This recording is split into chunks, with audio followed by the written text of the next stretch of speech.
Hello everyone, তো আমি পিয়া চলে এলাম নতুন একটা ব্লগ নিয়ে। তো এর আগে ভিডিওতে তোমরা দেখতেই পেয়েছো যে আমি বিয়েবাড়ি যাচ্ছি আর কীরকম অবস্থায় যাচ্ছি তোমরা সেটা দেখেছো। তো যাই হোক, তো বিয়েবাড়ি যথারীতি পৌঁছালাম আর প্যান্ডেলটা দেখো, মানে ভালো লাগছিলো খুবই প্যান্ডেলটা। আর রাস্তাটা পুরোটা টুনি লাইট দেওয়া ছিল। তো এইভাবে পুরোটা ভিডিও তো করা হয়নি। তো আর পাশে দেখো আমার ননদ দাঁড়িয়ে দাঁড়িয়ে কী যে ভাবছে আমি জানি না। তো যাই হোক, চলো ভিতরে যাওয়া যাক। আর ভিতরে এসেই দেখি এখন যার বিয়ে সে এখন ফটো তোলার জন্য ব্যস্ত। আর স্বাভাবিক, সবার ক্ষেত্রে তাই, মানে বিয়ের যে দিন যে কী অবস্থা হয় কি বলবো।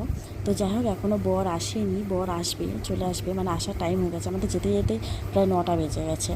তো যাই হোক, এইদিকে আমি আমার বরকে খুঁজে পাচ্ছি না, তাই নিজে একাই ফুচকা খেয়ে নিলাম, কী আর বলবো। আর এইদিকে বর চলে এসছে, সেজন্য সব গেটের ওখানে ভিড় করে আছে। বর এখনই ঢুকবে। আর তোমাদের পরিচয় করে দিই, আর এটা হচ্ছে আমাদের পুচকে দেওর, মানে আমার মাসি শাশুড়ির ছেলে, আর ওটা মাসি শাশুড়ির মেয়ে।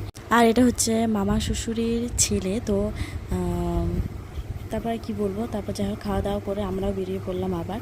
তো ভিডিওটা এত অবধি, যারা যারা ভিডিওটি ভালো লাগলো তারা অবশ্যই লাইক করে এবং কমেন্ট করে জানিয়ে ভিডিওটি ভালো লাগছে। তো তোমাদের জন্য আরও নতুন নতুন ব্লগ আসতে চলেছে। তো সবাইকে টাটা, বাই বাই।